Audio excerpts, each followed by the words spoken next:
Bonjour nobles frères et sœurs dans le Seigneur, que la grâce de Dieu demeure avec chacun d'entre nous au nom de Jésus. Merci, c'est venant. Bien-aimés, ce matin, j'aimerais que nous partagions sur un thème assez sensible, très sensible d'ailleurs, sur notre Père qui est aux cieux. Que ton nom soit sanctifié. J'aimerais que nous regardions quelle est la vérité biblique à ce sujet-là. Voyez-vous, nous allons prendre directement Matthieu chapitre 6, nous lisons du verset 7.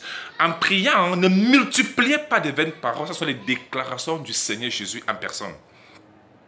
En priant, ne multipliez pas de vaines paroles comme les païens qui s'imaginent qu'à force des paroles, ils seront exaucés. Ne leur ressemblez pas, car votre Père sait de quoi vous avez besoin avant que vous lui demandiez. Ici, le Seigneur veut attirer notre attention sur les paroles. Il faut prêter attention à ce que nous disons à Dieu dans nos prières. Même dans les louanges et les adorations, tout ce que nous en disons, nous devons prêter attention. Il faut faire très attention à ce que nous disons à Dieu. On ne va pas dire à Dieu n'importe quoi. Non. Il faut que nous soyons capables de comprendre ce que nous sommes en train de dire. Être sûr que cela cadre avec la volonté de Dieu. C'est très important. Parce que ça veille sur sa parole pour l'exécuter. Alors, nous allons lire le verset 9. Voici donc comment vous devez prier. Notre Père qui est aux cieux, que ton nom soit sanctifié, ainsi de suite. Bien aimé, la première chose à noter, c'est que, avez-vous remarqué qu'il y a certaines histoires de la Bible qui reçoivent le livre de Matthieu, on voit la même histoire dans le livre de Marc, de fois Luc, de fois Jean. On se pose la question, mais pourquoi se répéter?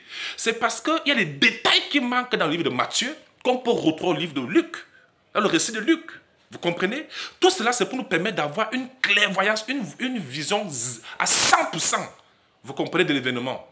Par exemple, ici, les gens ne savent pas dans quelles conditions cette réponse avait été donnée. Dans quelles conditions Jésus a-t-il enseigné sur cette prière? Matthieu ne donne pas ces détails. Mais nous allons voir le livre de Luc. Vous allez voir que la même histoire va devenir, mais sauf que Luc va mettre l'accent sur le cadre dans lequel cet enseignement avait été donné. Vous comprenez? Luc chapitre 11, le verset 1, il est écrit: Jésus priait un jour en un certain lieu.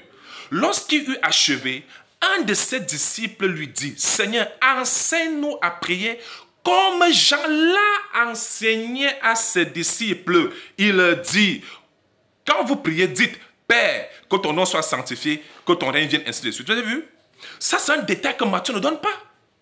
Bien aimé, ne vous arrêtez pas sur un verset biblique et faites des déclarations. Non. Soyez-en sûrs d'avoir d'abord lu tout cela dans le contexte. Dans son entièreté, c'est important. Ici, Luc ressort ici et dit que Jésus-Christ priait en certain lieu. Et puis l'un des disciples a posé une question à Jésus: mais enseigne-nous à prier comme Jean l'a enseigné. Comme Jean, on parle de Jean-Baptiste, comme Jean, pas Jean a enseigné. Non, Jean l'a, il y a L apostrophe A. Ça veut dire que c'est une prière que Jean enseignait à ses disciples. Ah oui? On nous a fait toujours croire que en fait, c'est la prière que Jésus a laissée à ses enfants, à ses disciples. Non, c'est pas vrai. La vérité est que c'était une prière que Jean-Baptiste enseignait à ses disciples et la question avait été posée à Jésus. Jésus a tout simplement répondu à la question. Et je vais vous le prouver aujourd'hui à la lumière de la parole de Dieu. La parole de Dieu elle-même va s'expliquer. Amen. Très bien. Donc, ce n'est pas une prière de Jésus lui-même en personne. Non. C'était la réponse à une question qui lui avait été posée. Enseigne-nous à prier comme Jean L apostrophe A, l'a enseigné à ses disciples, montrant que c'est une prière de Jean-Baptiste. Prouvons cela à la lumière de la parole de Dieu. Vous comprenez? Nous revenons dans Matthieu chapitre 6. Et le verset 9. Voici donc comment vous devez prier. Notre Père qui est aux cieux. Attention, quand Jésus parlait de son Père, bien que deux fois il parlait du Père qui est aux cieux, mais il parlait de le Père qui est en lui. Parle de l'esprit. S'il vous plaît, quand on parle de Père, ils ne sont pas de l'Esprit de Dieu qui vivait en Christ.